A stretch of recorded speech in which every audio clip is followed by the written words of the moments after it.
First, hello everyone, welcome to free crash course on competitive exams held by Virat Hindustan Sangam and in association with Manifest IAS. This program is inspired by Dr. Swamy and it was inaugurated on 28th of January.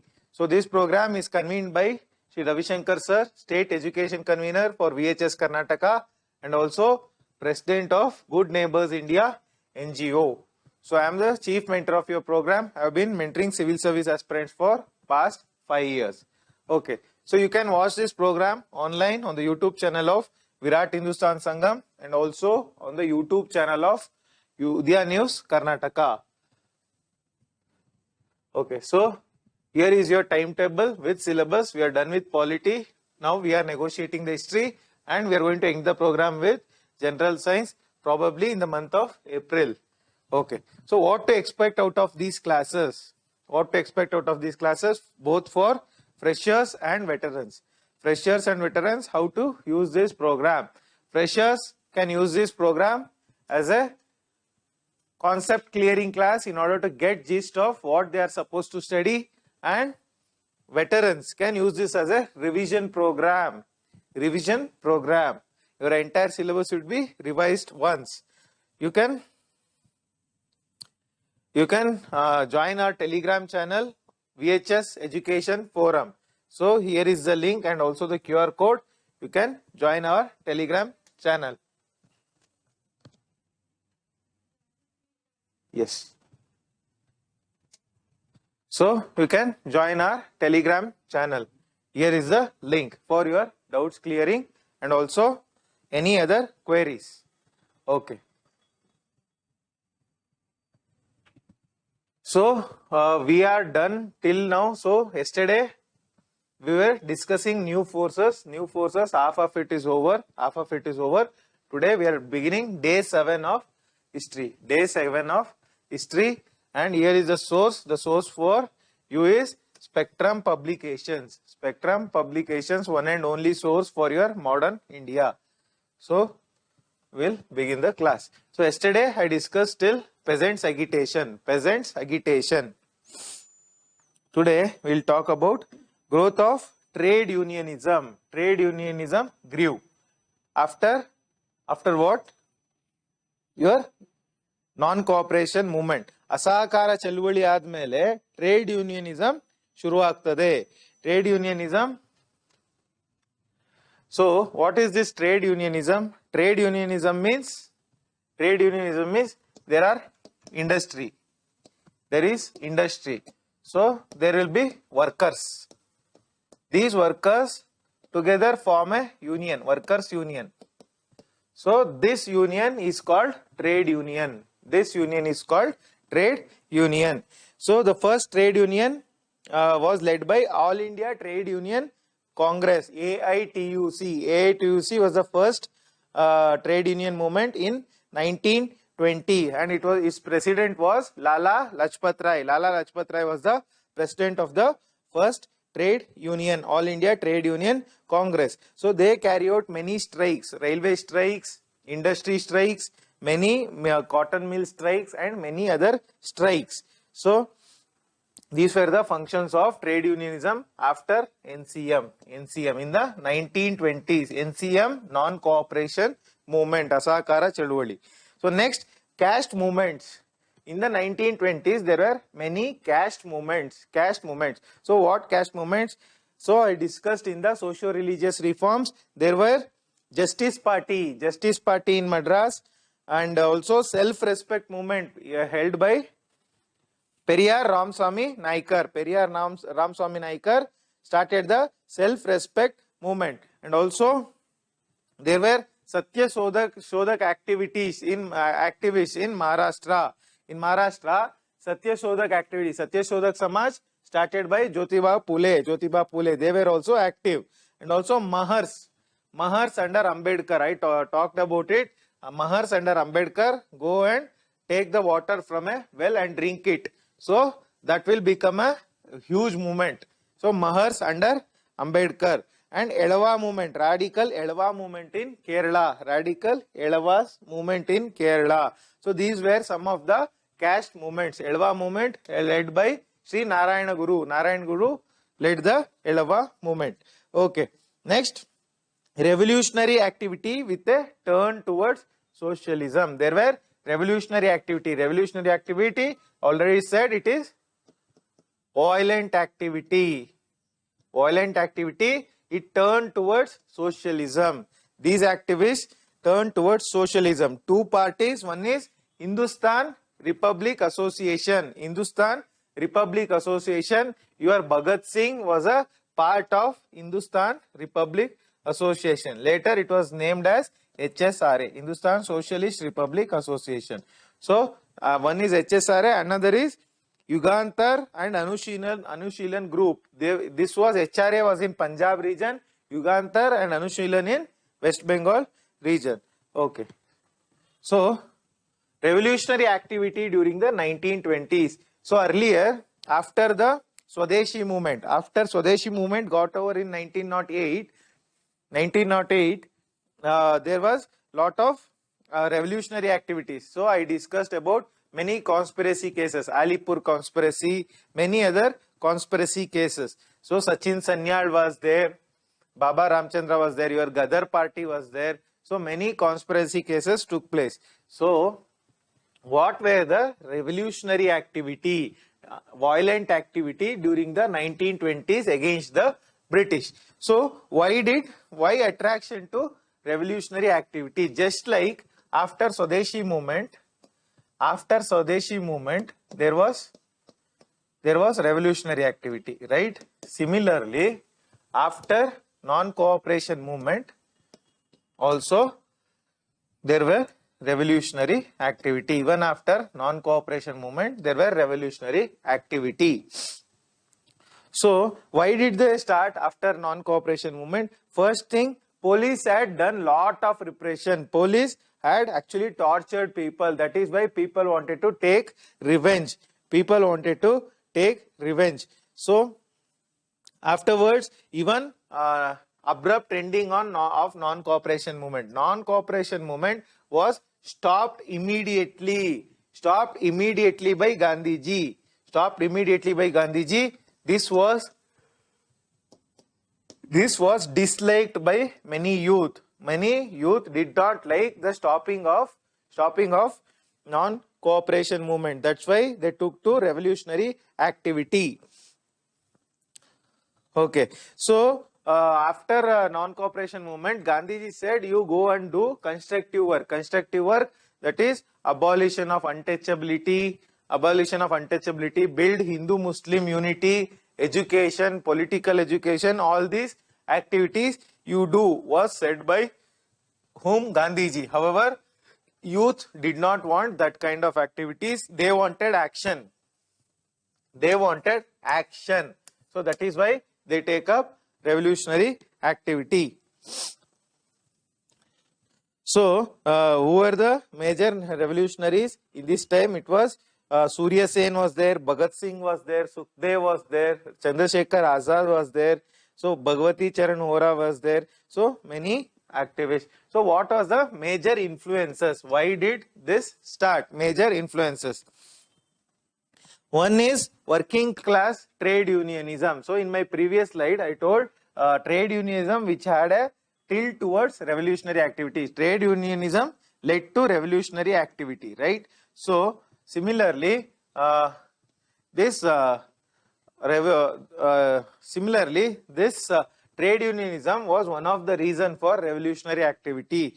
Trade unionism, working class people were actually, they had a revolutionary tilt, violent tilt. Next, Russian Revolution. Russian Revolution was also a influence. Russian Revolution was also a influence. And there were communist groups. So Communist Party had started in 1920. That was also a influence for revolutionary activity. Okay. So there were many journals. So many newspapers were brought up which gave call for revolutionary activity. What were the newspapers, journals and novels?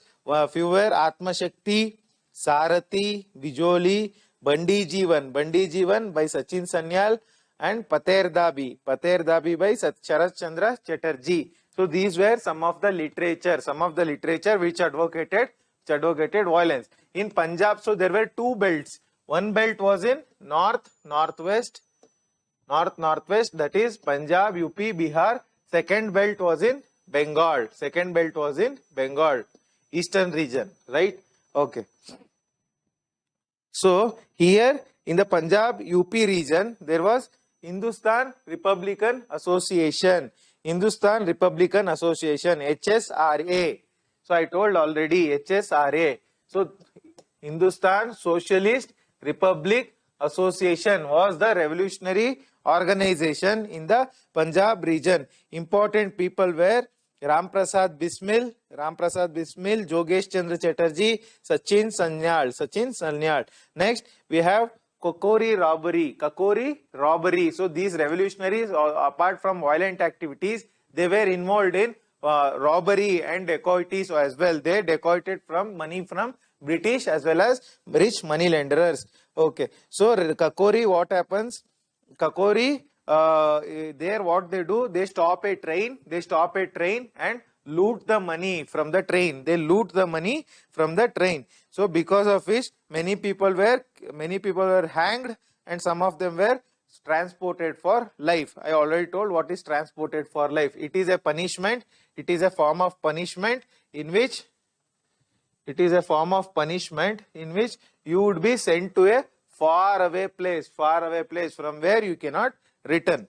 Okay, next, Hindustan Socialist Republic Organization. We look about this organization. So here, this first it will be HRA. It won't be HSRA first. First it will be HRA, Hindustan Republic Association. These people meet at, the members of this HRA meet at Firoz Shah Kotla in Delhi, and they changed the name to Hindustan Socialist Republic Organization. The important participants were Bhagat Singh, Sukhdev, Bhagwati Charan Hora. These were some of the important leaders. So here one incident happens. What happens? One police constable will be there. His name is Saunders. So what happens? During the Simon Commission. So 1927, one commission comes. I'll discuss about it. 1927, and British Commission comes to India. That commission's name is Simon Commission. So there will be lot of protest against this commission. During the protest, Lala Rajpat Rai in Punjab would be beaten up. He would be beaten up by police, because of which he will die. So what happens? Because he was Lala Rajpat Rai was a big leader, very big leader in Punjab. Because he was killed at the hands of British, this Bhagat Singh, Sukhdev and Rajguru tried kill the Saunders, who was responsible for the lathi charge. They kill Saunders. Okay, so even Chandrasekhar Azad was also involved. Okay, next activity by this HSRA is bomb in Central Legislative Assembly. Central Legislative Assembly is similar to today's Parliament. What happens? So this HSRA people, they didn't want violence, so they changed their goal from violence to mass-based activity, people-based activity. So what they do, they throw, in order to make people know, in order to tell people that they are not for violence, they are for peace. So what they do, they throw a bomb in Parliament. That is today's Parliament, back then Central Legislative Assembly. So why do they throw the bomb? British will be passing two bills, Public Safety Bill and Trade Union Bill. These two bills will be bad bills. In order to protest against this bill, they throw a bomb in the Central Legislative Assembly, that is Parliament, and get arrested. They get arrested. So what was the action by the British? What action did the British take against the revolutionaries? So Bhagat Singh, Sukhdev and Rajguru were. So this case, Saunders murder case, is called Lahore conspiracy case. Lahore conspiracy case. So Bhagat Singh, Sukhdev and Rajguru, all the three of them will be tried and hanged. They would be hanged. Okay, and also this Chandrasekhar Azad also gets killed. He also gets killed in a park. He would be shot. He would shoot himself dead. He would kill himself. Okay. So, so in Bengal, next in Bengal, what was the revolutionary activities? Till now, we talk about the revolutionary activities in Punjab, UP, and Bihar. Now we will talk about Bengal. So in Bengal, actually there was lot of underground activities. So these revolutionaries did not take up any open on ground activity, rather underground activity, that is secret activity. Okay. So here, see Chittaranjan Das and was a famous leader, and also J.M. Sengupta are famous leaders. So what happens here? The revolutionary activity will be in two groups. In Punjab it was one group, HSRA, here two group. One group was headed by Anushilan group. Anushilan, I told in the first phase of revolutionary activity, there will be Anushilan Samiti, which would give rise to Yugantar. So Anushilan Samiti and Yugantar Samiti. So Anushilan Samiti was headed by J.M. Sengupta, Yugantar by Subhash Chandra Bose. Okay. Yugantar group was headed by Subhash Chandra Bose. Okay. So they also kill many. British officials. They kill British officials. Okay. Chittagong Armory Raid. So in Chittagong, today it is a place in Bangladesh. Back then it was part of India, whole Bengal. So here the most important person is Surya Sen. So what does he do? He was the secretary of Chittagong District Congress Committee. He was the secretary. So he actually tries to organize a rebellion. Rebellion means revolt against the British. So he tries to organize a revolt against the British. So what does he do? He builds his own people. He builds his own organization, and so they build their own organization, and they go and seize Chittagong Armory. So what is armory?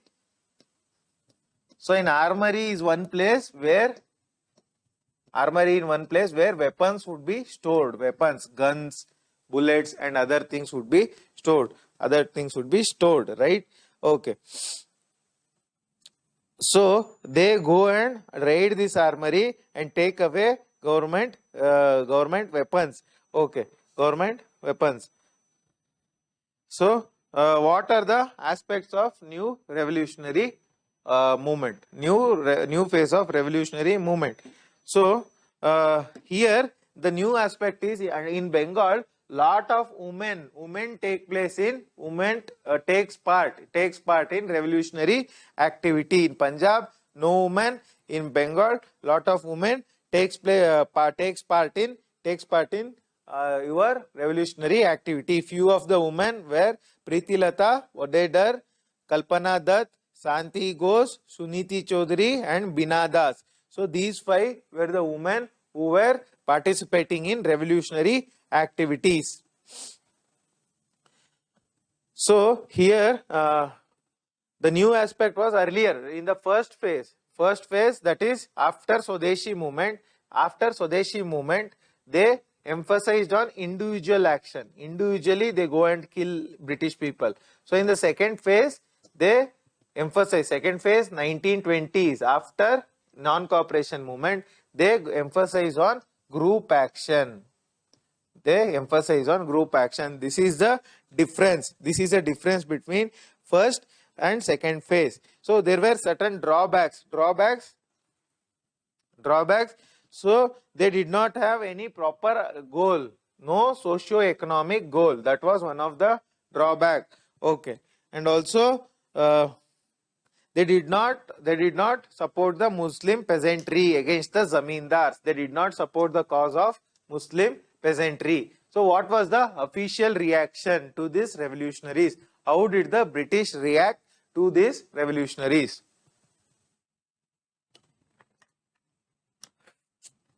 So initially the government fears these people. The government gets feared. Later they will do lot of repression. They do lot of repression against the. They do lot of repression against the revolutionaries. So they arrest lot of people. Even Jawaharlal Nehru would be arrested. So this movement ends because of official repression. British repress the movement. They arrest, they hang, they transport for life, they punish, they dismiss. Like they do take a lot of activities, and they take lot of decisions, because of which this revolutionary activities decline. Ideological rethinking. So at the end of the revolutionary movement, these people move towards from violence. So earlier they were pursuing violence. They later talk about peace. So they don't support violence in the later life. So here what happens? Bhagat Singh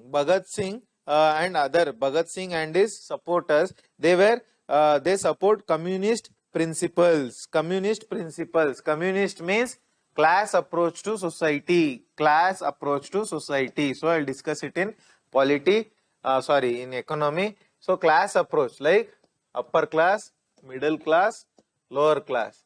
So this Bhagat Singh and group, they support communist principles. That is, all persons should be equal. All should be economically equal. Everybody's income should be same. That is one of the goals by Bhagat Singh's HRA.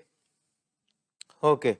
So this HRA actually has one journal. The journal name is Revolutionary. HRA's journal's name is Revolutionary. So they propose many things. They propose nationalization of railway. Railway was earlier under control of private enterprise. So Bhagat Singh group emphasizes that railways should be nationalized. Likewise, many industries should be nationalized. So later on, they advocate peace, or they advocate people to take part in open movement. That is movement under Gandhiji and national leaders. You take part in this movement. Don't do revolutionary activity. Don't take up violence. This was advocated by the leaders. Some books written by them. First book is Philosophy of Bomb, written by Bhagwati Charan Ora. This book is important. Philosophy of Bomb. So Bhagat Singh sets up the organization. Bhagat Singh would have an organization that is open movement organization. So this HSRA, Bhagat Singh is involved with two organizations. One organization is HSRA. So this organization is for revolutionary activity, that is violence. And another organization, Punjab Naujawan Bharat Sabha. This is open movement. Open movement is no violence, just like Congress. It was just like Congress. And Bhagat Singh and Sukhdev also set up Lahore Students Union. Okay. So later on, they take up to peace. They give up violence. Okay. Their goal is to end exploitation of man by man.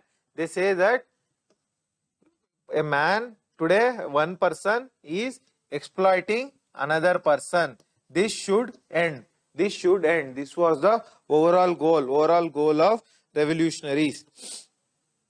So Bhagat Singh pursued socialism and Marxism. Socialism and Marxism, and he supported workers' cause. That is, workers. He supported the workers' rights against the industry owners. So Bhagat Singh was also secular. He did not believe in Hindu Muslim ideology. That is, no communalism. Rather, both are same. He was secular. Actually, he would be an atheist. That is, he doesn't believe in God. Okay. Next, we'll talk about Simon Commission and the Nehru Report. So, Nehru Report, this is not Jawaharlal Nehru, rather it's his father. Motilal Nehru. Nehru Report, Motilal Nehru. So, this is the unofficial name of the commission. So, this name is the unofficial name. The official name is Indian Statutory Commission. The official name is Indian Statutory Commission. So, why this commission was appointed? So, we have to look at Montagu-Chelmsford reforms. Montagu-Chelmsford reforms given in 1919. So, this reforms says that within 10 years of this reform, that is within 10 years, that is by 1929, we are going to review this act. Whether this act is successful or not. So, in order to review this, Simon Commission comes. Indian Statutory Commission. Okay. So, before that, there will be, before Simon Commission, there are two committees, important committees. One is Lee Commission, three commissions actually. Three commissions before Simon Commission. One is Lee Committee. This Lee Committee talks about civil services. It is a royal commission on statutory civil services. You just remember, Lee Committee is a royal committee on civil services. So, all the IAS and IPS, these committees, about this committee spoke about the civil services. That is IAS, IPS today. So, Lee Committee on Civil Services. After this, we have Muddiman Commission in 1924. So, this committee talks about the working of Constitution, working of 1919 Act, how this Act is working, and is it beneficial to minorities? Idu ಮುಸಲ್ಮಾನರಿಗೆ ಅವರಿಗೆ ಈ act beneficial ಆಗಿದೆಯಾ ಅಂತ Muddiman Commission talks about that. Okay. And it gives a overall picture about this 1919 Montagu-Chelmsford reforms. Next, Lilongwe Commission. This commission talks about agriculture, Indian agriculture. It is also a British commission, Lilongwe Commission. Lilongwe, L-I-N-L-I-T-H-G-O-W. Lilongwe Commission, it is a royal commission on agriculture. So, it talks about Indian crops, Indian cattle and many other things. Okay. So, now comes Indian Statutory Commission, that is Simon Commission. It comes to review the 1919 Act. So, why it is called Simon Commission? Because the chairman of the commission chairman name is John Simon. Based on his name, the commission is called Simon Commission. So, what is India's response to Simon Commission? How does India respond? So, there was lot of protest against the Simon Commission. protest against the Simon Commission. So why does there will be lot of protest against the Simon Commission? Because in this commission, all the members will be English members. All the members will be English members. There will be no Indians. No Indians. So Indians protest that you people are reviewing our constitution, whereas Indians are not given a chance to review their own constitution. British are deciding what is good, what is bad for India. It is our right to decide what is good, what is bad for us. So that is the major criticism. So even Congress boycotts the Simon Commission. Next,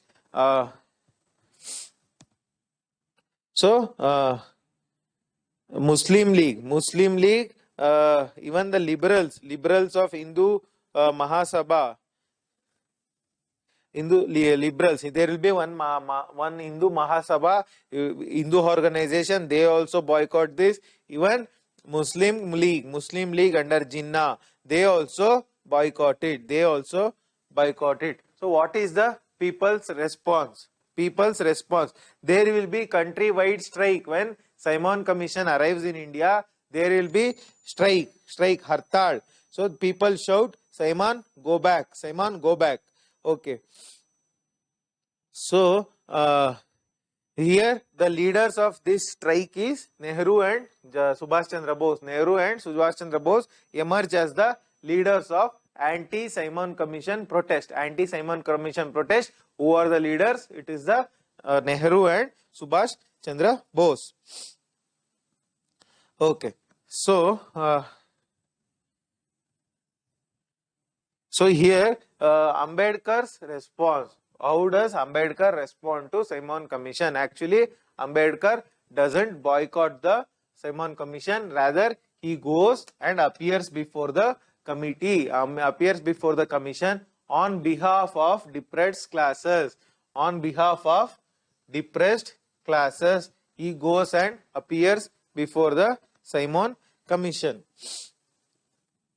So he goes on behalf of depressed classes. One Samit Sabha will be there. Bahishkrit Itakarni Sabha. So he represents Bahishkrit Itakarni Sabha in front of Simon Commission, and they demand universal adult franchise. Universal adult franchise means voting for all, voting rights for all. Earlier Dalits were not given voting power. So the Ambedkar demand Dalits should be given voting power. He demands it in front of the Simon Commission.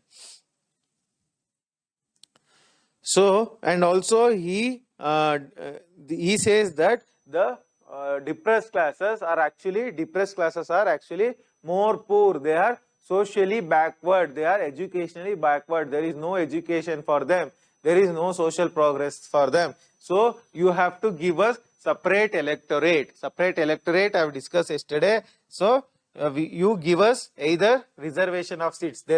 If there are suppose 100 seats in the Indian Parliament, Central Legislative Assembly, you give, that is Dalits, you give us at least 30 seats or 25 seats or 20 seats. You either give us reservation or set up separate electorate. That is, only Dalits can stand in that election and only Dalit voters can vote. So this is what is meant by separate electorate. So these were the demands. These were the demands given by the demands made by the Ambedkar. Okay, police repression. So protesters, whoever were there, they were repressed by the police. So there will be lot of beating. Even Lala Lajpat Rai would be beaten up and he dies because of it. So what is the impact of appointment of Simon Commission on Indian national movement? So here what happens? The radical forces means extreme forces, extremist forces, that is socialists. Socialists were considered as radicalists. So these socialists demand that we want complete independence, no negotiation with the British. We are not going to talk with the British, rather give us independence. This was said by the socialists, said by the socialists. And also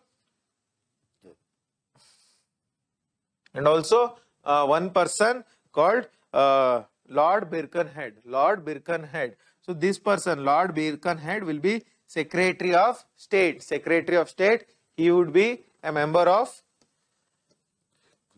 British Cabinet. British Cabinet Secretary.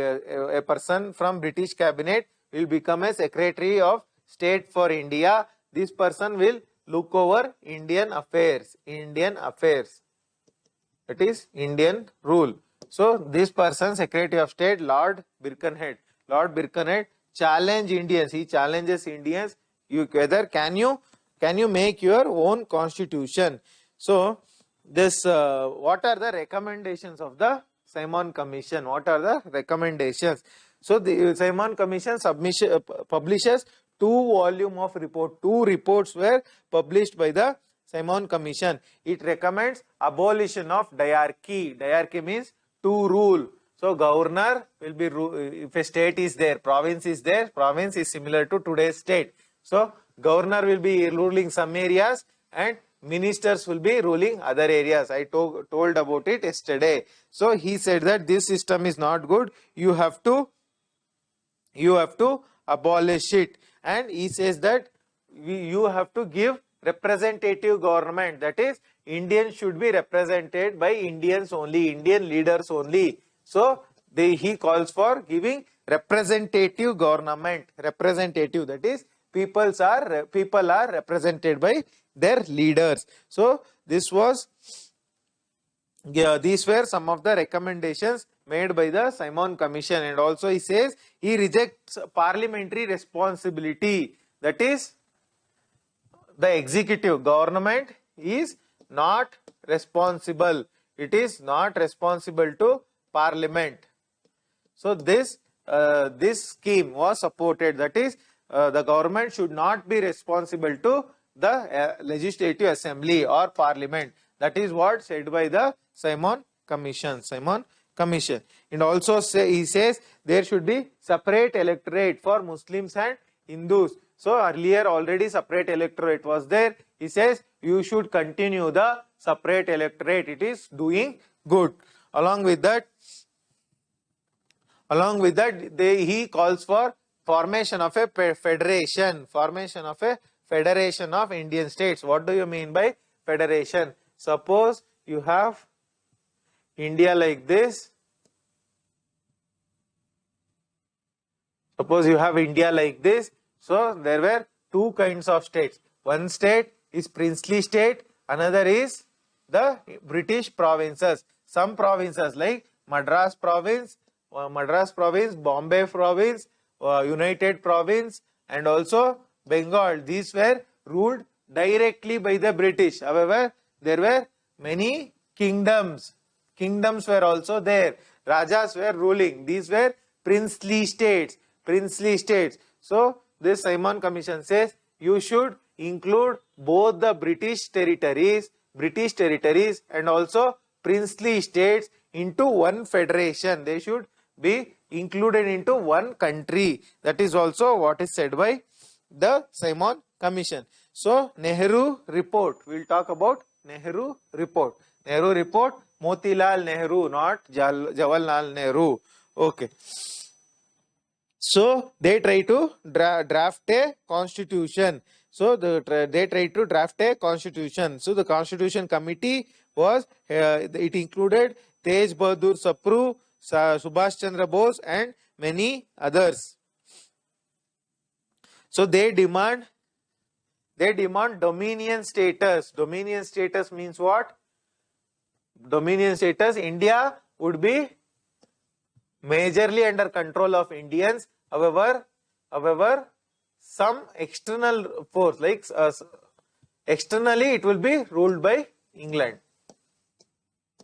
Dominion, like India would have suzerainty. Suzerainty, that is, India says that it is headed by England, but actual controls are actual control is exercised by Indians. British would just overlook. They would just overlook. This is what is meant by dominion status. Dominion status. So they demand dominion status. So what are the main recommendations? Main recommendations. One is dominion status. They demand dominion status, and they reject separate electorates. No separate electorate for Muslims or depressed classes. Rather, there will be one proper electorate. Okay. Next, they talk about linguistic provinces. That is, suppose India is there. India would be divided into many states based on language. That is just like today how states are divided based on language. Karnataka for Kannadigas, Tamil Nadu, Tamilians, like that. This Nehru report also says India should be divided based on languages. Next, the Nehru report also gives 19 fundamental rights. It talks about 19 fundamental rights and also universal adult suffrage. ಅಂದ್ರೆ ಎಲ್ಲರಿಗೂ ಮತದಾನದ ಹಕ್ಕನ್ನ ಕೊಡಬೇಕು ಅಂತ Nehru report ಹೇಳ್ತದೆ. And also they talk about responsible government. Responsible government means that is government is responsible to people. So if the people don't want, government should step down. How they are responsible to people? They would be responsible to parliament. Okay. So these were some of the recommendations of the Nehru report. Okay. It also says the state should not involve in religion. That is, government should not involve in religion. So what are the responses to Nehru report? Both Hindus Mahasabha and Muslim League, both of them get disappointed. Neither Muslims are satisfied nor Hindus are satisfied by the Nehru report. Okay, so here Muslim League gives one proposals for this Nehru report. When the Nehru report comes, this Muslim League gives certain recommendations to change the Nehru report. What are the recommendations? It says that so these recommendations were called as Delhi proposals by Muslim League. They say that instead we will hold joint electorate. That is, no separate electorate for Muslims. Separate electorate I have already discussed. So we will, instead of separate electorate, we will have joint electorate, that both Hindus and Muslims can stand for election and both Hindus and Muslims can vote for the candidates. So we will have that kind of an electorate. However, out of the, suppose 100 seats are there, you should give us some 30 seats reservation. You should give us some 30 seats reservation of seats. So, and also one third, suppose 100 seats are there, 33 seats should be reserved in the parliament for Muslims. Okay, and also they demand new Muslim majority provinces should be set up. Where Sindh, Baluchistan and Northwest Frontier Province. We should set up new states or new provinces. Next, we have the Hindu Mahasabha. What does the Hindu Mahasabha says? They say that they oppose the 14 proposals, Delhi proposals given by whom? Delhi proposals given by Muslim League. The Hindu Mahasabha says these Delhi proposals are not good. We are not going to give reservation nor we are going to form Muslim majority provinces. There was opposition by both the ends. Okay. Because of which the Nehru report, there will be some compromise. So both of them try to arrive at a compromise. However, this compromise did not get succeeded. Did not get succeeded. Okay. So, what was the compromise formula?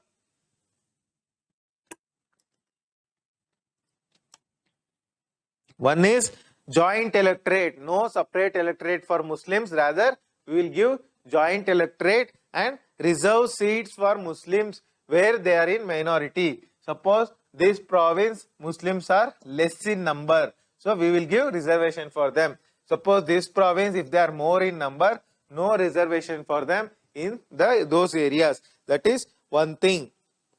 Joint electorate. And and another compromise formula is there will be a unitary of state, unitary state, that is provinces, that is Indian states won't have independent identity. They won't have independent identity, rather India would be one as a whole. These were some of the compromise formulas. However, the Muslim League objects this. They don't agree to this compromise formula. They demand certain amendments. These amendments were proposed by Jinnah. Muhammad Ali Jinnah proposes certain amendments. Okay, so what are the amendments proposed by Jinnah? So this Jinnah's amendments were called Jinnah's 14 points. Jinnah gives 14 points. He wants these 14 points to be included in the Nehru Report. So what are the 14 points? Some of the points were residual powers to provinces. Here in the compromise formula, the Hindu Mahasabha had asked for unitary form of government, that is strong center. Strong center should be there, central government should be there. However, this Jinnah says that provinces should have independence. Provinces should have independence, autonomy, provincial autonomy. And also says that whatever the constitutional amendment that were to be carried out by India, the Muslims should agree to it. Muslim population should agree to it. That is one more demand. And also he asked for reservation for Muslims. Reservation for Muslims in where? In services, in government jobs. Muslims should be given reservation. And also he demands reservation in the Central Legislative Assembly. That is that day's parliament. Muslims should be given 1/3 reservation. 1/3 reservation should be given to them. And also he demands separate electorate. Separate electorate was demanded by Jinnah. And also he asked separate province for Muslims in Sindh. So here what happens? This Bombay province was entire one province. Your Sindh was also part of Bombay province. What Jinnah says, Sindh should be separated from Bombay because Sindh is a Muslim majority province. So these were some of the points demanded by Jinnah. So ultimately neither the Muslims get satisfied nor the Hindus get satisfied. This report, Nehru Report, was found unsatisfactory. Nobody gets satisfied. Okay, nobody gets satisfied by the Nehru Report. Okay, so we'll now talk about CDM. What is CDM? Civil Disobedience Movement. This was started by Mahatma Gandhi. So, Civil Disobedience Movement and Round Table Conference. So, what do you mean by Civil Disobedience Movement? Civil Disobedience Movement means, so British will have certain laws or rules which were implemented in India. So Indians break these rules. They break these laws. They break these rules. That is what is meant by civil. Civil means law, disobedience, breaking of the law, movement.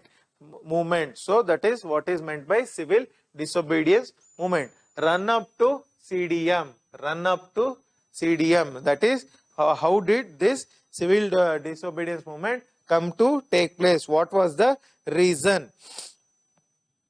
So in 1928, what happens?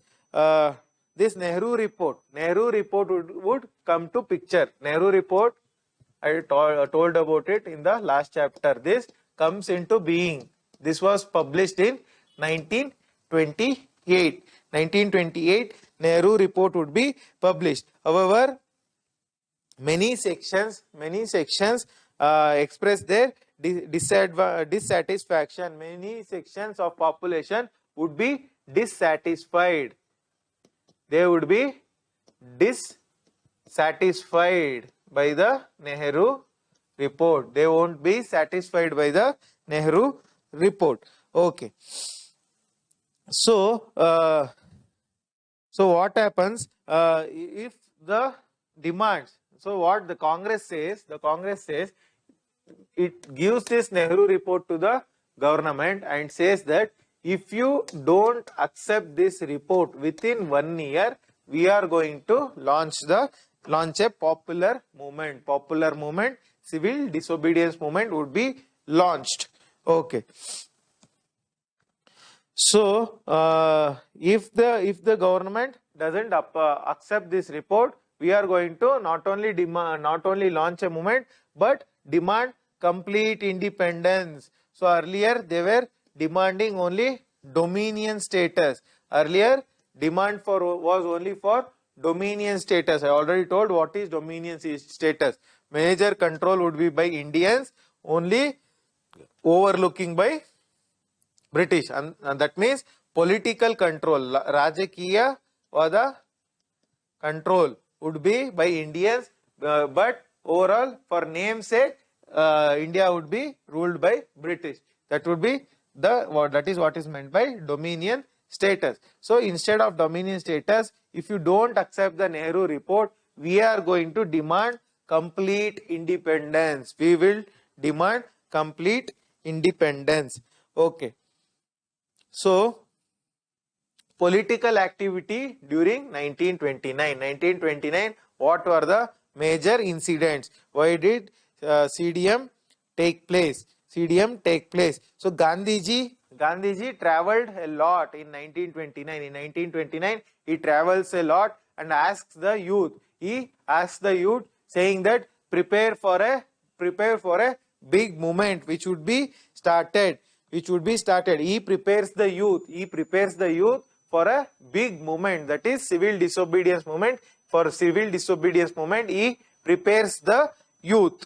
Okay, he will travel a lot. And also this Congress working committee starts burning of foreign cloth. So a lot of foreign cloth, British cloth would be took into one place and they would be burnt. That also takes place in 1929. And also one more incident in 1929, Meerut conspiracy case. So whenever Meerut conspiracy case comes, it is what? This case involved by communists. Communists get involved in this case. There will be a conspiracy to overthrow the British, to send the British out of India. This conspiracy was called Meerut conspiracy case. It was done by the communists. Irwin Declaration. Irwin's Declaration. Who is Irwin? Irwin would be Viceroy in India. So he makes the declaration on December 31st, 1929. Okay. So what happens? What does he say in the declaration?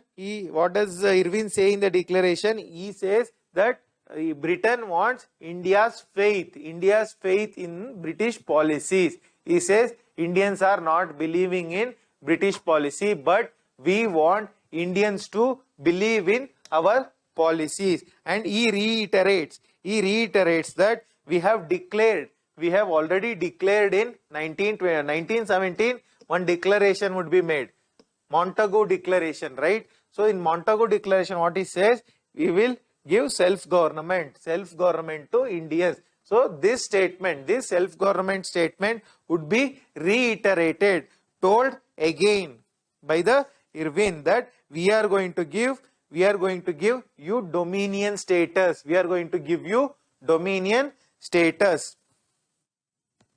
So, however, he doesn't say when would dominion status be given. Dominion status na India ge yavag kodtivi anta helodilla yaru Irwin doesn't say. So next comes Delhi Manifesto. So when it comes to Delhi, there will be many Delhi programs, like Delhi Pact is there, Delhi Proposals is there, Delhi Manifesto is there. Many things are there. Please don't confuse. Please study this Delhi programs, various Delhi programs very carefully, because they are going to be asked in the exam. Okay, so Lord Irwin also says, in order to talk about dominion status, we are going to start a round table conference. Round table conference. What do you mean by round table conference? Would it be the conference carried in a round table? Around a round table? No. Round table conference means all the parties, Hindus, Muslims, liberals, Congress, British, industry, Sikhs, depressed classes, princely states, whoever are there, India, everybody's opinion will be taken in order to form next change. What is the next change that should be made in India's constitution? So for that, they say round table conference.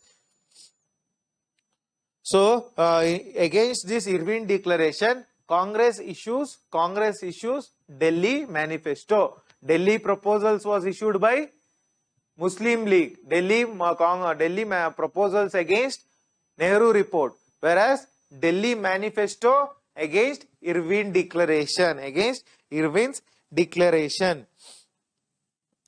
So what are the demands of Delhi Manifesto? What are the Delhi demands? So first demand by Congress is dominion status should be immediately granted. Immediately give us dominion status. That is the first demand. Next, in the conference, in the round table conference, majority of the people should be from Congress. Congress should be the majority representation.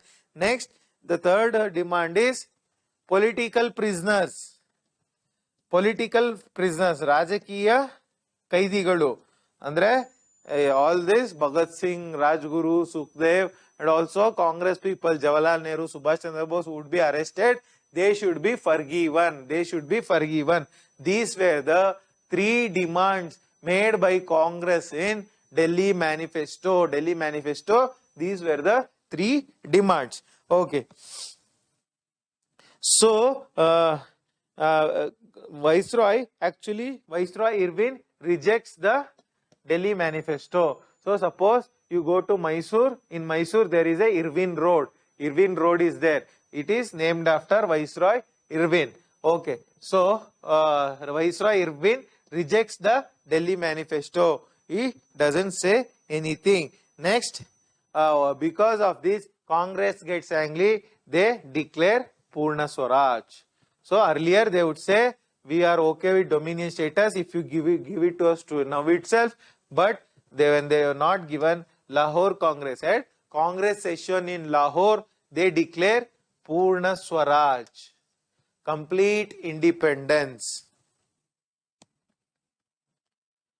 Okay, so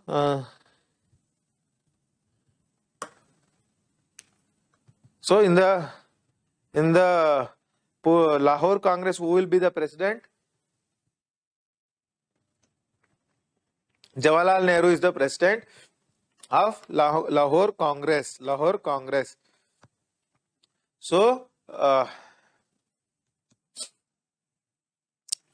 So Nehru says that, Nehru makes a statement that we want complete independence. He declares Poona Swaraj. He declares Poona Swaraj and says that we have an open conspiracy. We have an open conspiracy to free this country, and we must work together. We must work together, and we must work towards complete independence. That was said by whom? Jawaharlal Nehru. So in the Lahore Congress, many decisions would be made. Many decisions would be made. What are the decisions? One, round table conferences should be boycotted. Congress is not going to attend the round table conference. RTC means round table conference. Next, complete independence was demanded. Complete independence was demanded. Next, a Congress Working Committee was authorized to. Congress Working Committee can launch CDM, Civil Disobedience Movement, at any time. That power was given to Congress Working Committee. Next, January 26th, 1930 was selected as first Independence Day. First Independence Day. Okay. So on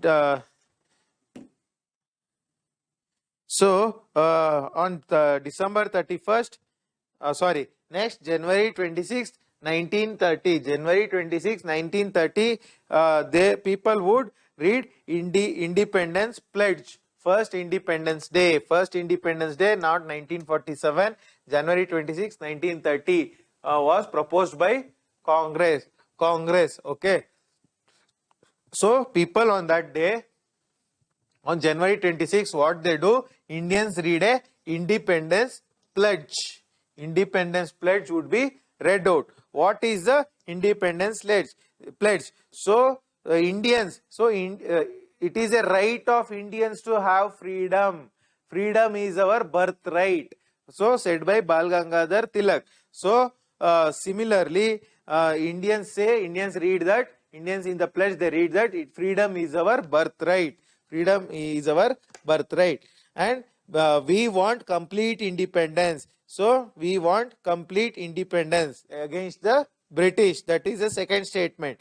And British has ruined us economically. They have exploited us economically. ಆರ್ಥಿಕವಾಗಿ ನಮ್ಮನ್ನ ಸಂಕಷ್ಟಕ್ಕೆ ಗುರಿಪಡಿಸಿದ್ದಾರೆ ಬ್ರಿಟಿಷರು.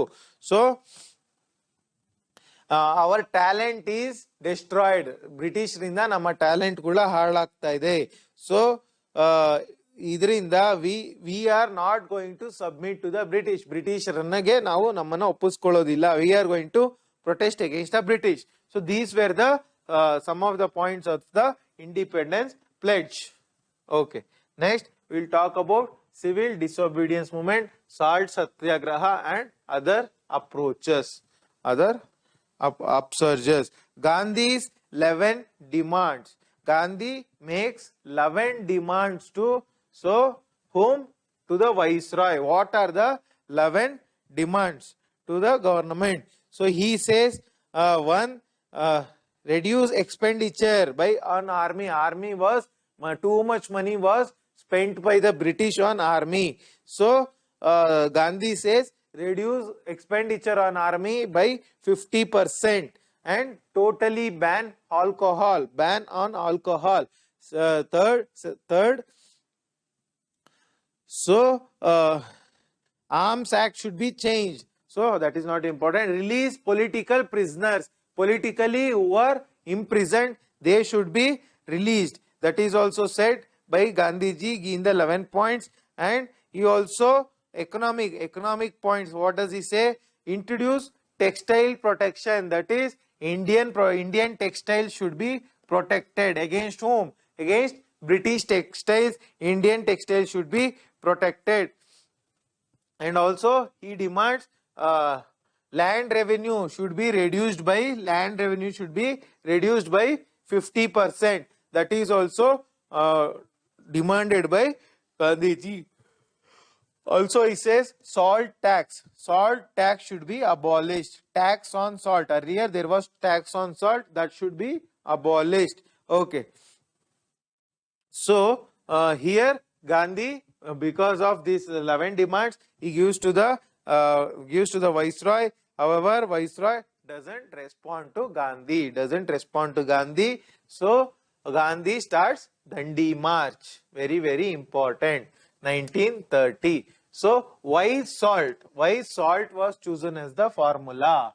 Why salt? Because salt was used by poor and rich, Hindus and Muslims, upper caste and lower caste. So everybody used salt, right? So if we use salt as a formula, it will bring all people, man and woman, everybody uses salt. If we use salt as a formula, everybody will get involved in the movement, That is why salt was chosen as a formula. So Dandi March. So this starts on March 12th, 1930. March 12th, 1930.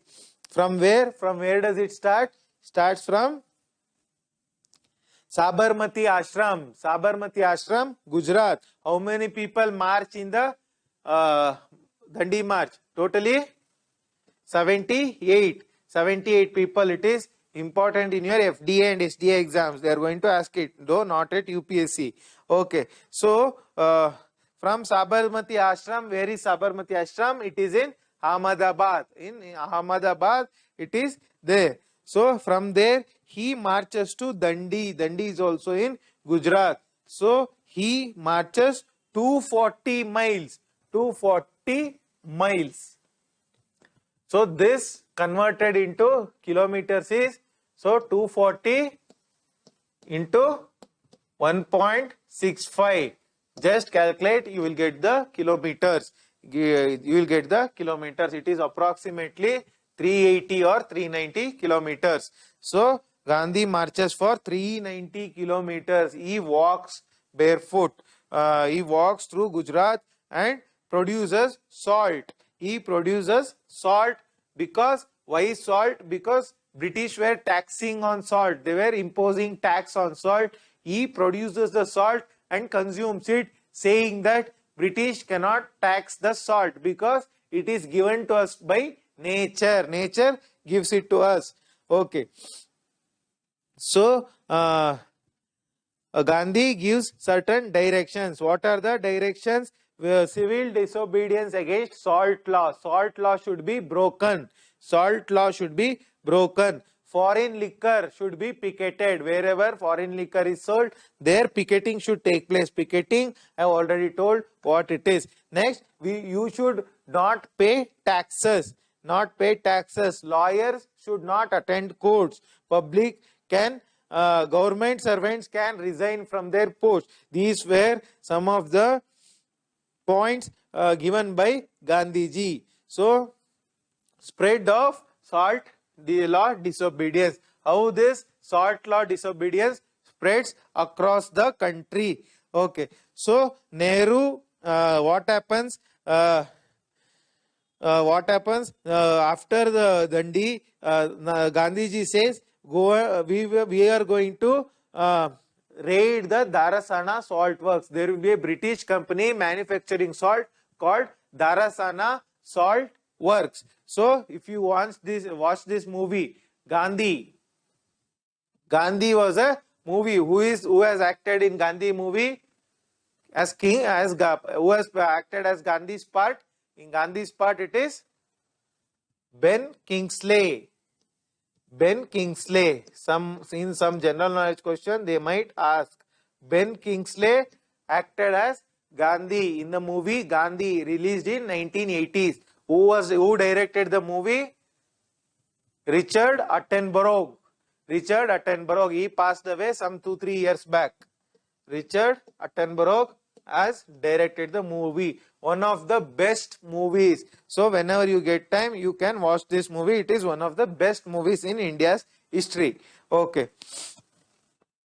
So in that movie, they will show how Gandhi plans to attack Darasana Salt Works. Darasana Salt Works. When Gandhi says that, Gandhi would be immediately arrested. He would be arrested. So what happens? Immediately CWC, which will have authority. What is CWC? Congress Working Committee. Immediately it says start right, no payment of revenue. We are not going to pay revenue. First no, civil disobedience. Second disobedience, we are not going to pay Chowkidara tax. Chowkidara tax would not be paid. Second civil disobedience. Next, we will violate forest laws. Forest laws, what are the forest laws? Earlier, Indians could not go and collect timber or any other forest producers. So that could not be taken by Indians. So this was the rule imposed by British. So the CW says that we are going to not follow the forest law as well.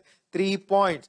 Okay. Satyagraha at different places. Different places Satyagraha spreads. So in Tamil Nadu, C. Rajgopalachari heads the revolt in Tamil Nadu. So he marches from Tiruchirappalli to Vedaranyam. Tiruchirappalli to Vedaranyam. Important. He marches from there. So here you have in Bangalore, Rajaji Nagar. On whose name it is named? It is C. Rajgopalachari. So he marches from Tiruchirappalli to Vedaranyam and breaks the salt law. Salt law was break and liquor shops were picketed. Next, Malabar. In Malabar, what happens? Vaikom Satyagraha takes place. Vaikom Satyagraha in Malabar during the civil disobedience movement. Andhra region. In Andhra region, instead of instead of salt law, there will be Sibirams. So they will ask, where were Sibirams set up? Shibira. In Kannada it is called Shibira. They set up Sibirams in Andhra Pradesh. In Andhra Pradesh, they set up Sibirams. It is like camps. Sibirams means camps. Next, this takes place in Odisha also. In Assam. In Assam, what is the main issue during CDM? Cunningham Circular. Cunningham Circular. So it is a major issue. It is a very, very important topic. Cunningham Circular asked in many exams. So in Cunningham Circular, what happens? Students were banned from entering into politics. Against this Cunningham Circular, lot of protest takes place. Cunningham Circular spelling Cunningham. Cunningham Circular. In Bengal, what happens? There will be election in Bengal. Kolkata Corporation election takes place. Here in Bengal, lot of violence in Bengal, and also Chittagong Armory raid. Chittagong Armory raid takes place. Okay. So in Bihar, what happens? In Bihar, since it is a landlocked state, there is no provision to make salt. So what they do? They start No Chowkidara campaign. No Chowkidara tax campaign. What is Chowkidara? So every village have one chowki. So in chowki, it is like today you see police chowkis. Like that, every villages will have one chowkis. It will have a Chowkidara. So he is like a village police. So in order to maintain this Chowkidara, people in the villages would be taxed. They would be taxed. So in Bihar, what happens? We are not going to pay the Chowkidara tax. No Chowkidara tax campaign. Okay. So even in tribal areas, Chota Nagpur Plateau, there also civil disobedience movement spreads. Peshawar, very important. In Peshawar, Khan Abdul Ghaffar Khan, also called as Frontier Gandhi or Badshah Khan. So his newspaper name is Puktun, Phuktun. So his organization name is Kudai Khidmatkars, very important, because apart from Nelson Mandela, if any other foreigner is awarded Bharat Ratna, it is Khan Abdul Ghaffar Khan in India. Very, very important person. Okay, actually he wanted to join India after partition, but unfortunately this province, wherever he was, it was actually far from India, so it came under Pakistan. Okay, so Sholapur also, there will be lot of protest. Darasana, I already said, Gandhiji wanted to raid Darasana salt work. So when Gandhiji gets arrested, it is actually Sarojini Naidu and Manilal. Who is Manilal? Manilal, Gandhiji's son. Gandhiji's son and Sarojini Naidu, they go and raid the Darasana salt work and get arrested there. Two people will get killed. Lot of protest. Okay, so in Maharashtra is also it takes place. UP also, UP there will be no rent campaign, no land rent campaign in Uttar Pradesh. Okay, so in Manipur and Nagaland. So this person is very, very important. UPSC's favorite, Rani Gaidinilu, Gaidinliu, Gaidinilu. So Rani Gaidinilu, Gaidinliu. So she, at the age of 13 years, she opposes the British. Rani Gaidinilu. She will be arrested. Such a small girl will be arrested by the British. So forms of mobilization. How people would be gathered together. There will be Prabhat Fairies, Vanar Senas. Small children will come together and they protest the British. So if male children, boys come together, it is called Vanar Senas. If girls comes together and protest against the British, it is Manjari Sena. Manjari means cat. Vanar means monkey. So Vanar Sena, Monkey Sena, they protest against the British. Small kids also protest. Impact of agitation. What was the impact of agitation against the British? So foreign cloth import reduces. Liquor and land revenue reduces. Extent of mass participation. Who all participated? Several sections participate. Most importantly, women were at the forefront. Women were seen picketing. They involved in picketing. Already told what is picketing. I am going to repeat again. Suppose there is a shop selling foreign good or liquor. So these women or freedom protesters come and sit in front of this shop. Like this, and they protest. So whoever wants to go to the shop and buy, they will be resisted or embarrassed. So they won't go and buy the liquor or foreign good. So this is what is called as picketing. I have repeated it again. Okay, students were at the forefront. Students protest a lot. Muslims. So there was actually no participation of Muslims. There was only few Muslims who participated. Merchants and traders. They participate. Traders and merchants participate. Tribals also participate. I already said in Chota Nagpur Plateau, tribals participated. Workers participate. So what is the government's response? Government would be in dilemma. What do you mean by dilemma? Two actions are there. Whether to choose this action or this action.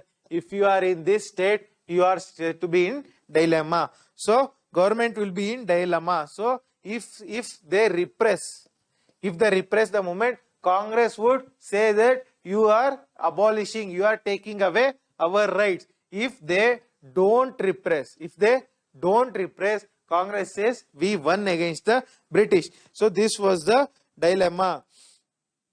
So So what happens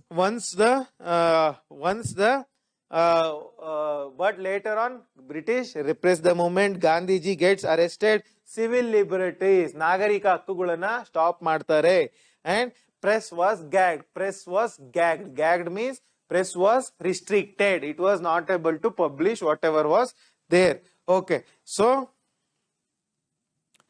uh, here what happens, one pact takes place. So here Gandhi and Irwin, one pact takes place.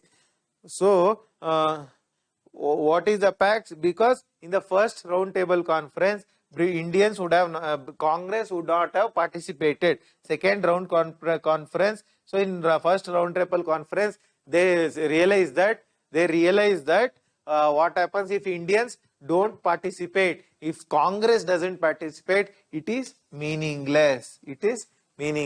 So second round table conference, British at any cost wants Congress to participate. That is why Gandhi and Irwin make a pact. So Gandhi, see, this pact is also called Delhi Pact.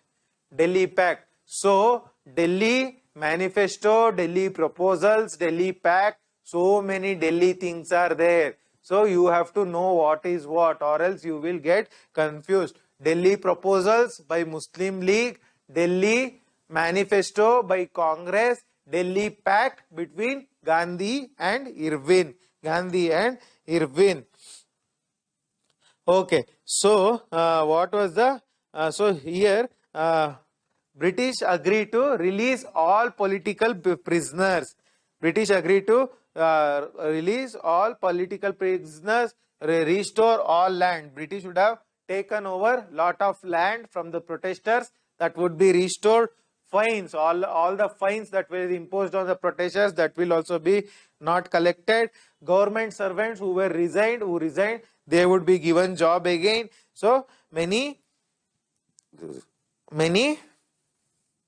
other provisions were signed by the British. So Gandhi says that in turn we are going to stop the civil disobedience movement. So this is what said by Gandhi ji.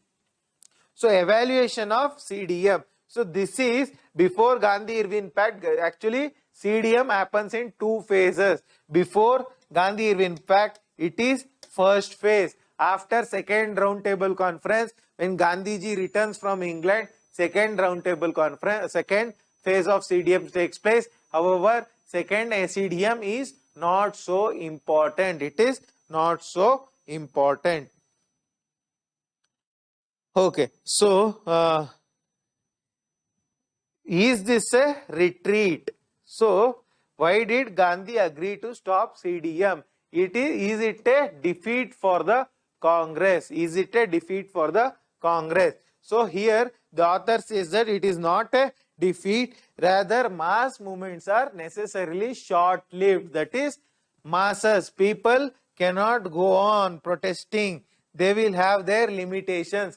They have to go and work and earn their bread. So mass movements are short-lived. They cannot go on forever. And also masses cannot sacrifice indefinitely. They cannot sacrifice indefinitely for the nationalism.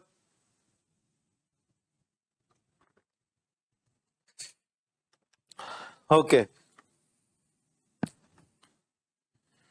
So it is not a retreat, rather it was a clever decision.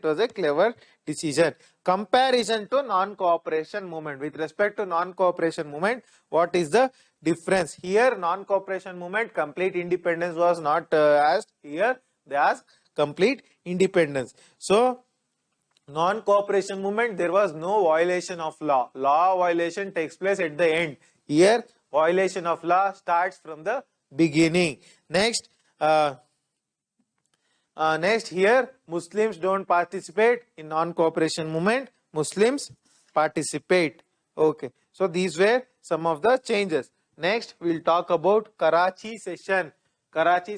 See, here one point is very important. Before Karachi session, Bhagat Singh, Sukhdev and Rajguru, so these three people would be hanged. So March 23, 1931, these three patriots, greatest persons of India, would be hanged by the British. However, when Karachi is today in Pakistan. So when Gandhiji goes to attend this Karachi session, so because these three people belong to Punjab region, so Punjab actually 75% of Punjab today is in Pakistan.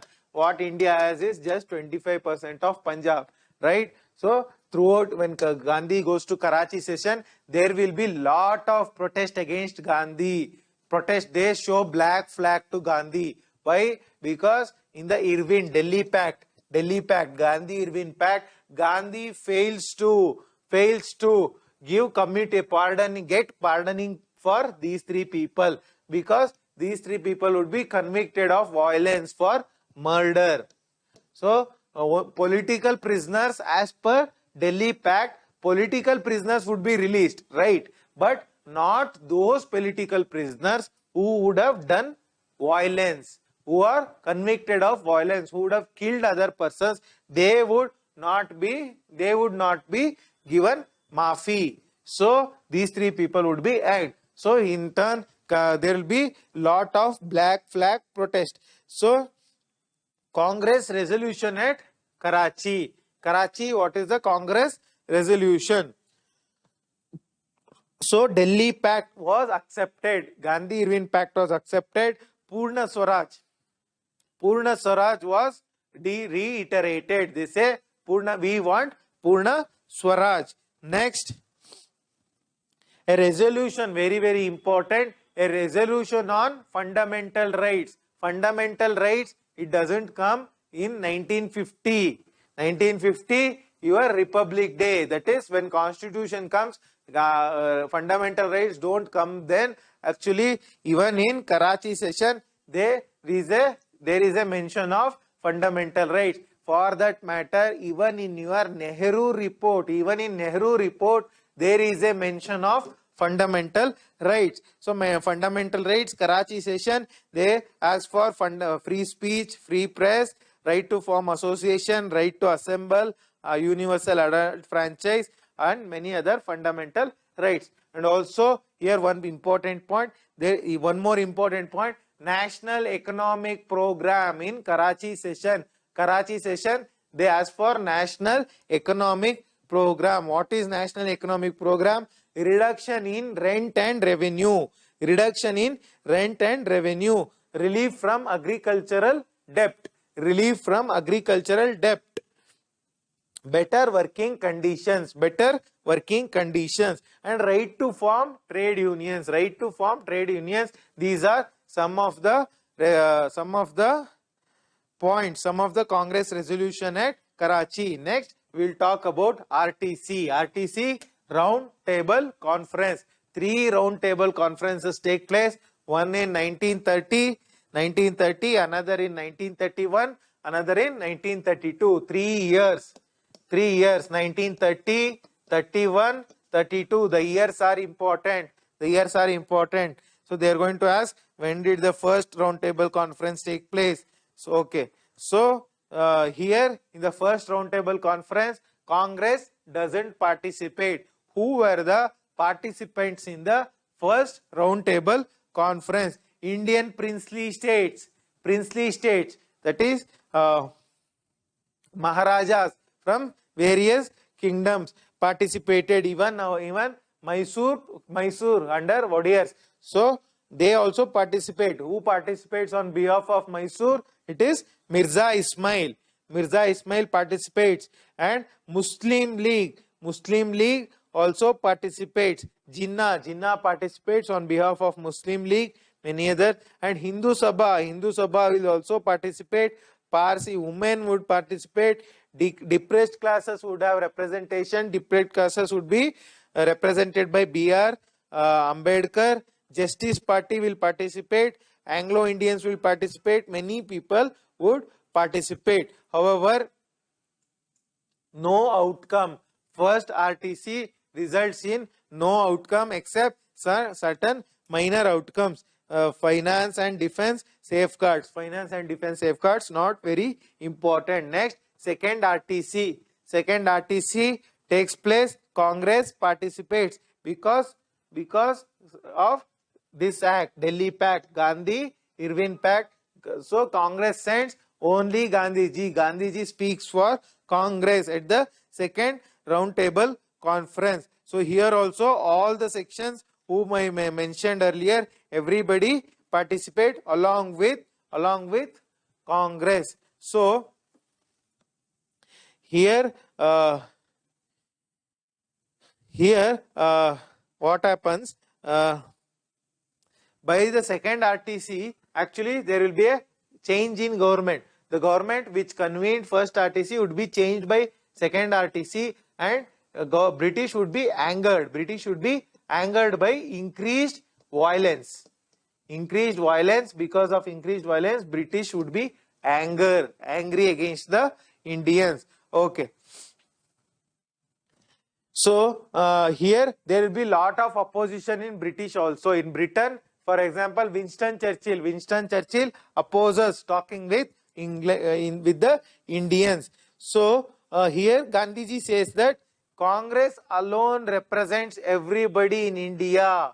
Everybody in India is represented by Congress. However, the other section, other parties, princely states, women, depressed classes, many other, Hindu Mahasabha, Muslim League, they say Congress alone doesn't represent the entire Indians. So Gandhiji demands there should be a equal relationship between England and India. To now what is happening, England is at top, India is at below, England is ruling India. Rather, we want a relationship where India and England are equal. India and England are equal. So here what happens in this pact, they try to allow separate electorate for depressed classes, SCs, STs today.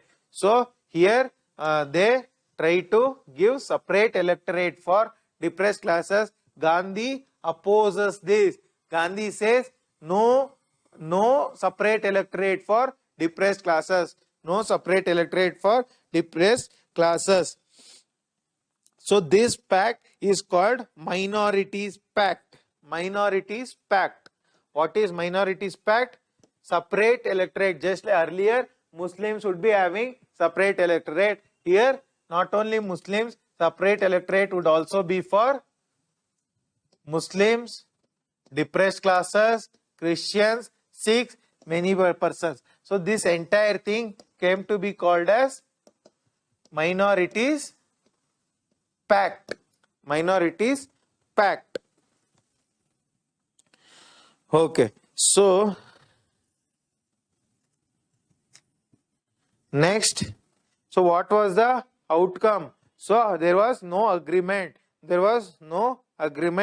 So what happens? One decision is Northwest Frontier Province would be created. So Sindh and NFWP today in Northwest Pakistan, that would be created as a separate province, and Sindh would be created as a separate province. Today it is out of India. So these two provinces would be created. That was one outcome.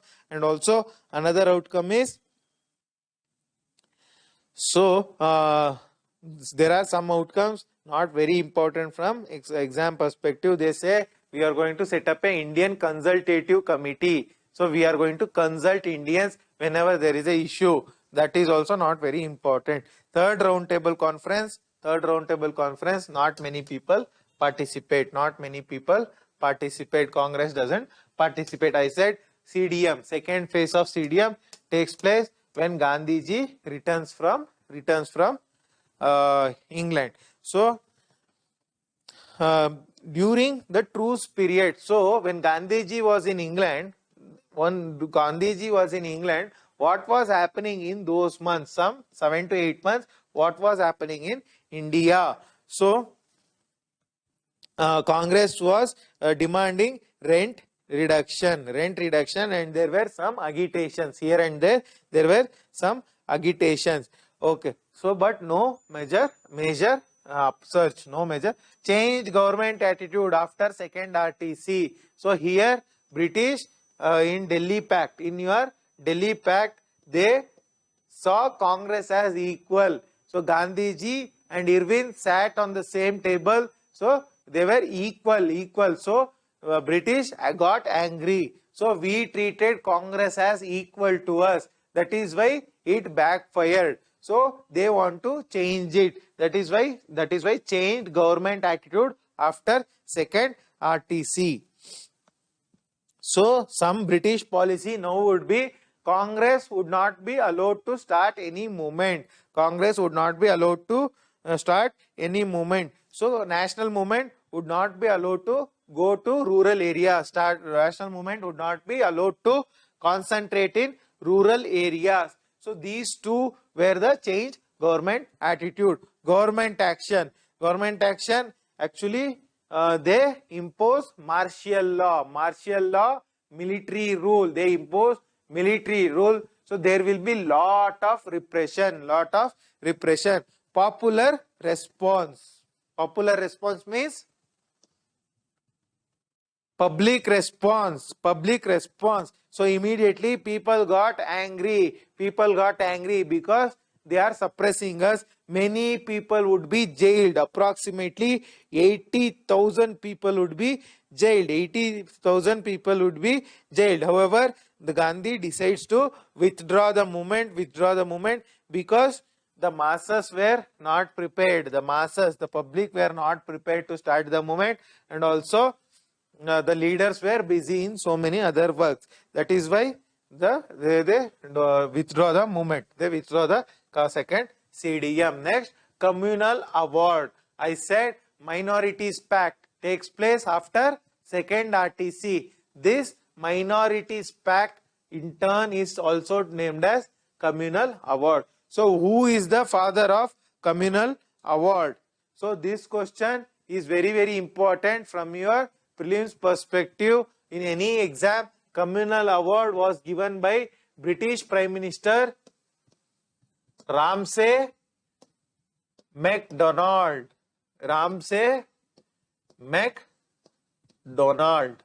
So he is the father of Communal Award. So when it comes to father of separate electorate, who is the father of separate electorate? It is Lord Minto, who is the viceroy. Minto Morley reforms, Muslims given separate electorate. He is the father of the separate electorate. So Communal Award, it is Ramsay MacDonald. So it gives separate electorate for many sections, and even the reserve seats for depressed classes.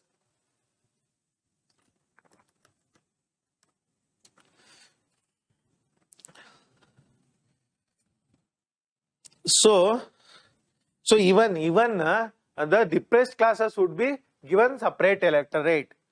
Separate electorate would be given depressed classes. However, Gandhiji would be most displeased because he thinks that this is an effort to break Hinduism, Chaturvarna system, Brahmins, Kshatriyas, Vaishnavas, Shudras. So this is an effort. This Communal Award is an effort to break the Hindu Varnashrama system. So he would be in Pune jail, Yerwada jail in Pune today. So there he would be lodged in jail. So what happens?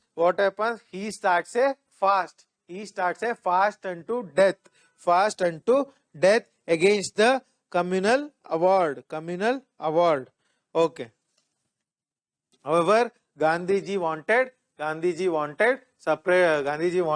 did not want separate electorate for depressed classes. So main provisions of Communal Award. What are the main provisions of Communal Award?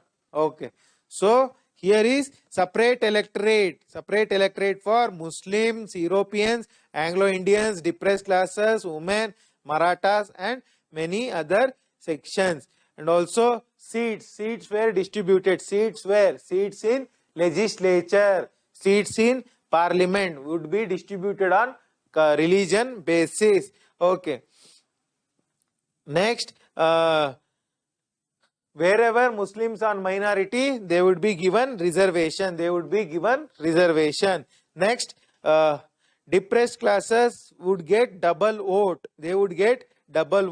Some of these provisions are the main provisions of communal award. Congress doesn't take any stand because they want to take the depressed classes into confidence, because they would think Congress would be blamed as Brahmins organization. So they think that if we don't take depressed classes into confidence, it will be very disastrous. So Gandhi, what does Gandhiji do? Gandhiji goes on to fast unto death in Yerawada jail in Pune. So actually Gandhiji says that we have to oppose untouchability against the Shudras. But if we give them separate electorate, they as a section would break away from Hinduism. It is not good for Hinduism. Would be said by whom? Said by Gandhiji. Okay. However, Gandhiji says that we will give them reservation of seats. We don't have any objection. So what is the difference between reservation of seats and separate electorate? Okay. So suppose there are 100 seats in the parliament. If there is separate electorate for 20 seats, so separate electorate for, let's say, 20 seats. So what happens in these 20 seats? Only if it is a separate electorate is given for Muslims, so only Muslims can stand for election. No other person can stand for election, and only Muslims can vote. No other persons can vote. This is what is meant by separate electorate. So what is meant by reservation? Reservation means it is actually something similar yet different. So suppose there are 100 seats and 70 seats for general seats and 30 reserve seats. Today we follow SC/ST reservation for seats. So here 30 seats, what happened? Only suppose reservation of seats for SC and ST. So here SC/ST seats would be reserved for them. Only SC/ST people can stand for election, whereas voting can be done by everyone. Not only SC/ST, everybody can vote. This is the difference between separate electorate and reservation of seats. Gandhiji said, we are okay with this, but not this. Okay. So impact, Poona Pact. In Poona Pact, what happens? Gandhiji and Ambedkar sign a deal. They sign a deal saying that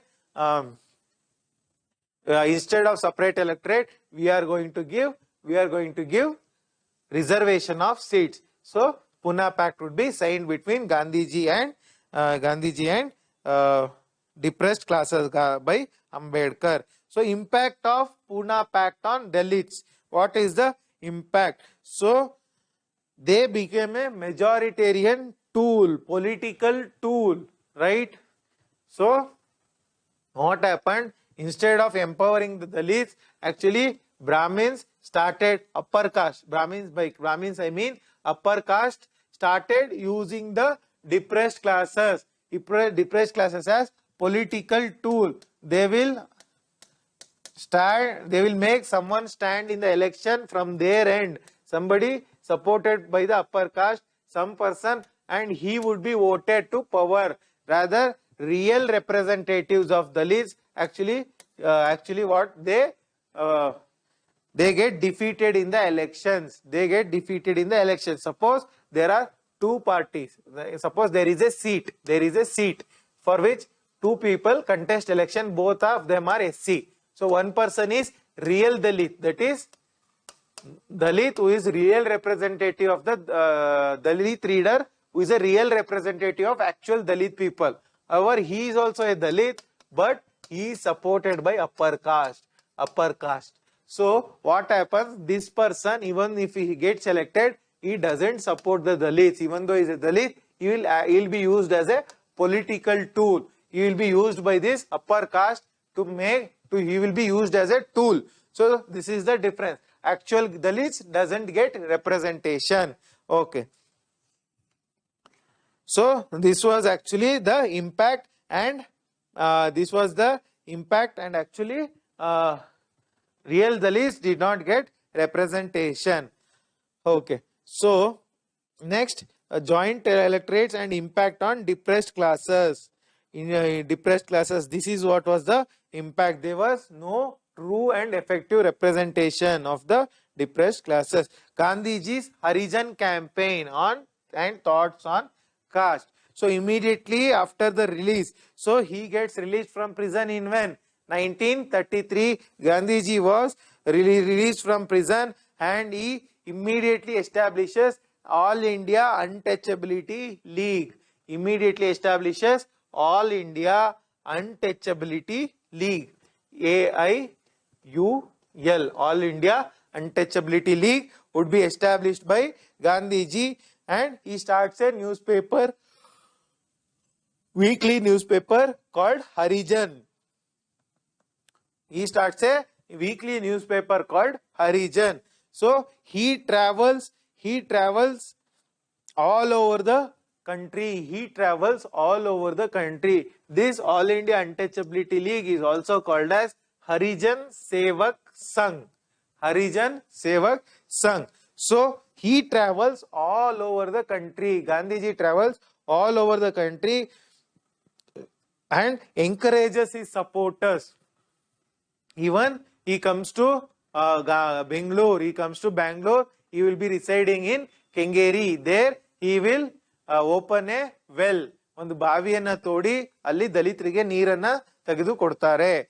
So he travels all over the country and asks his supporters to work against untouchability.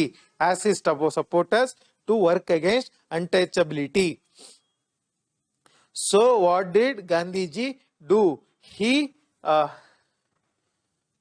actually blames the upper caste. He blames the upper caste because of the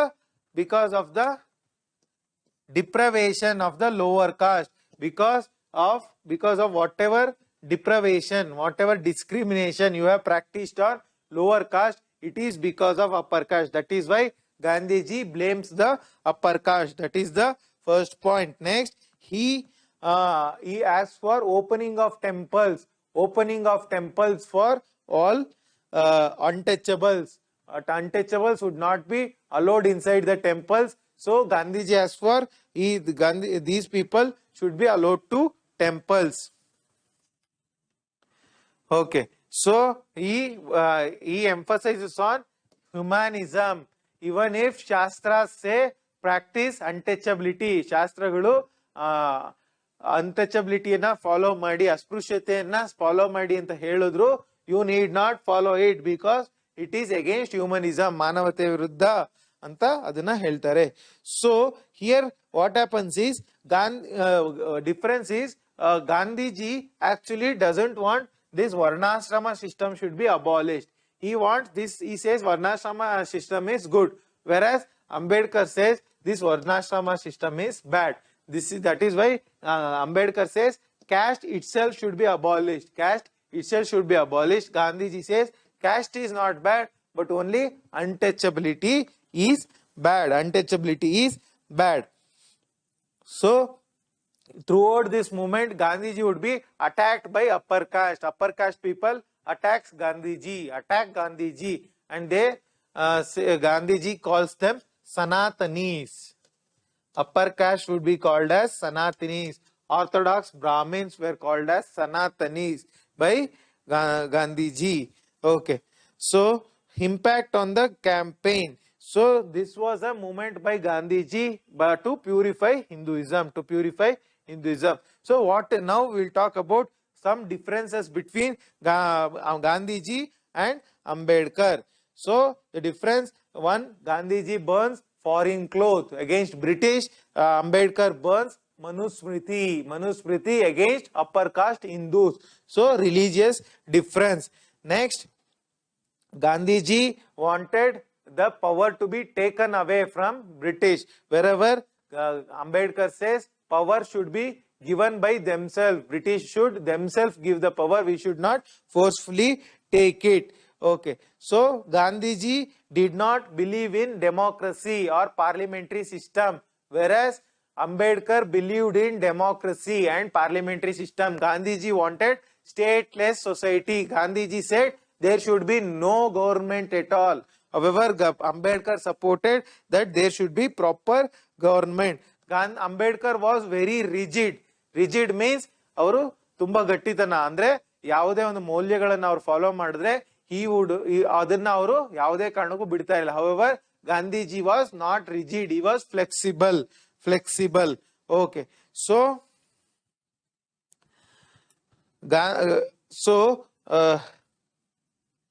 here Gandhiji emphasizes on Gram Swaraj and Ram Raj. Gram Raj and Ram Raj. That is, every grama should be one Rajya. Every grama, every village, every halli becomes one Rajya, that will be Rama Rajya, said by Gandhiji. However, Ambedkar opposes this, saying that in every village, Dalits are oppressed. Dalits are not allowed inside the village. They are not allowed inside the temples. So he opposes Grama Rajya. Okay. So Gandhiji, due to this, actually Ambedkar opposes Gandhiji. Okay. So as I said, Ambedkar wanted the abolition of caste. Gandhiji said caste is not bad per se. Caste is not bad. Okay. These were some of the differences between Ambedkar and Gandhiji. Next, we'll talk about debates on future strategy. So, after CDM, after civil disobedience movement, what happens? Okay, the first stage debate. What do you mean by first stage debate? So CDM, just like after new non-cooperation movement, there will be, what happens after non-cooperation movement? We see the emergence of Swarajist, no changes, and also we see communists will come into place, socialists will come into place, caste movements will be there, trade unionism will be there. Many things happen after non-cooperation movement. So similarly, what happens after CDM? Civil disobedience movement ಆದ್ಮೇಲೆ ಏನಾಗ್ತದೆ?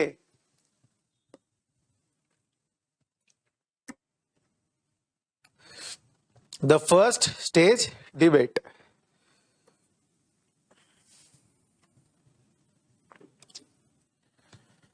So after CDM, there will be three views. The first view is there should be constructive work.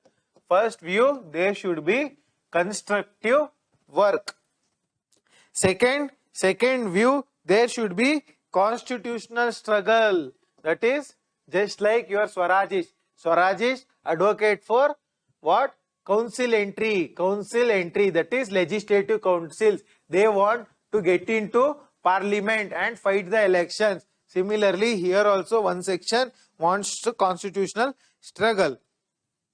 Okay, these are the two views. Okay, similar to the post NCM, post non-cooperation movement. Okay, so what does these people argue? Council entry people, what do they argue? Because there is no work for us, we will enter the council and fight the British. Okay, that is what is said by these people. Along with that, there will be third trend. In the third trend, represented by Nehru and radicals. I already told what is radical. So Nehru, Subhash Chandra Bose, what they say?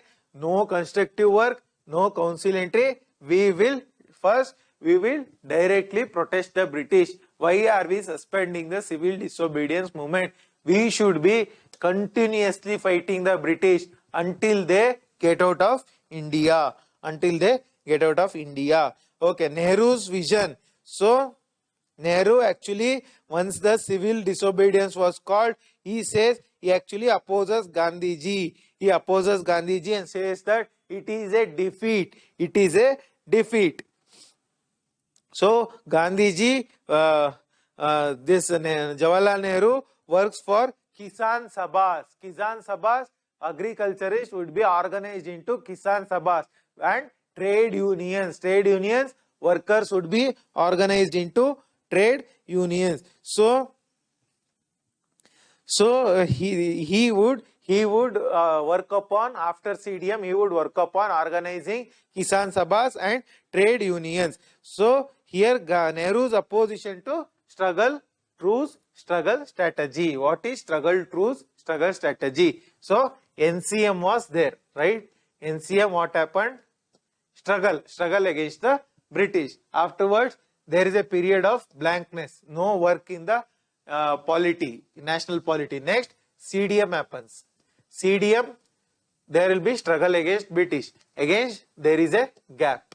Against, there is a gap. Next, we have Quit India movement. This is a struggle. So this is called as struggle, truce, struggle, truce, struggle, right? So there is a gap. This is called as struggle, truce, struggle strategy. So this strategy, this struggle, truce, struggle strategy was opposed by Nehru. Nehru said we should not have these break periods. We should not have these break periods. Instead, we should have struggle, victory strategy. Struggle, victory strategy.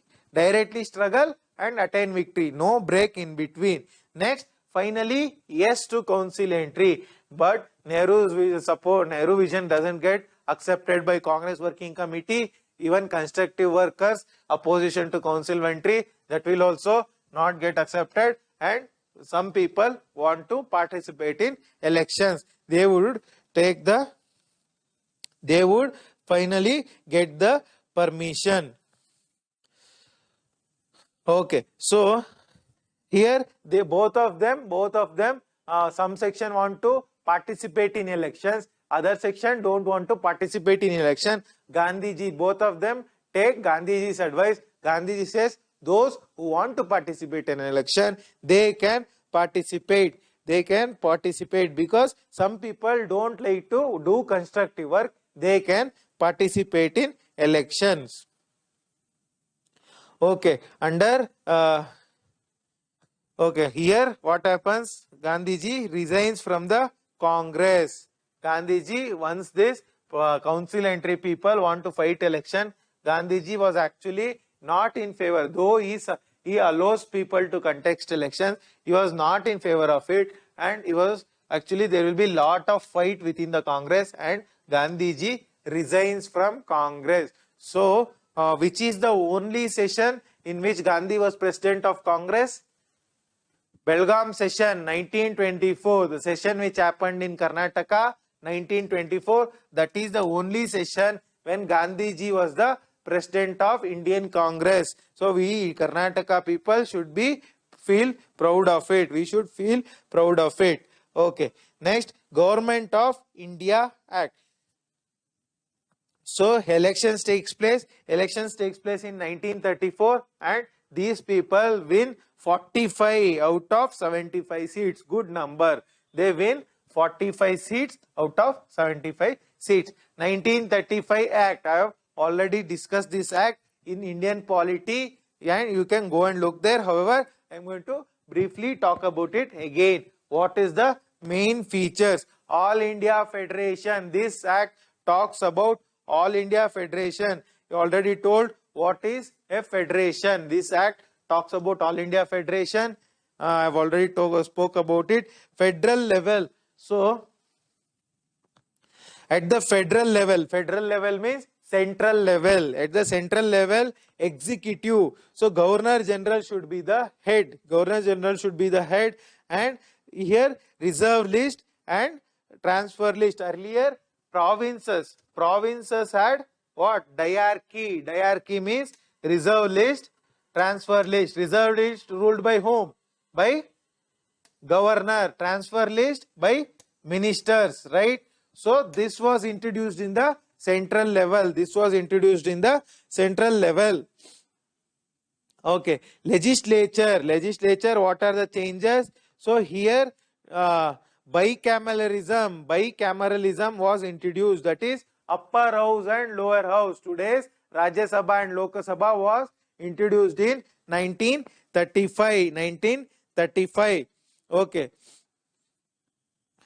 so here they also introduced three lists: federal list, state list, provincial list, and concurrent list. Just like you today's concurrent list, union list, and state list, they introduced three lists. And also there are many other provisions. You can look into it. Next, one more feature is provincial autonomy.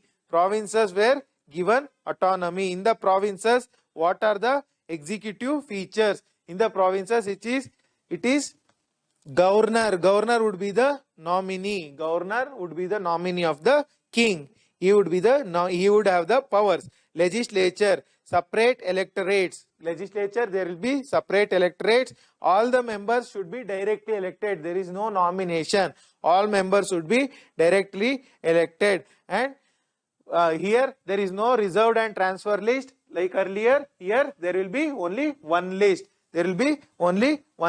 So these are some of the provisions of the 1935 Government of India Act. We are going to end the class here. We will take up the class again from here tomorrow. Hope you found the class very useful. Please make good use of it. Thank you for your patience. I wish you all the best. Take care. Namaste.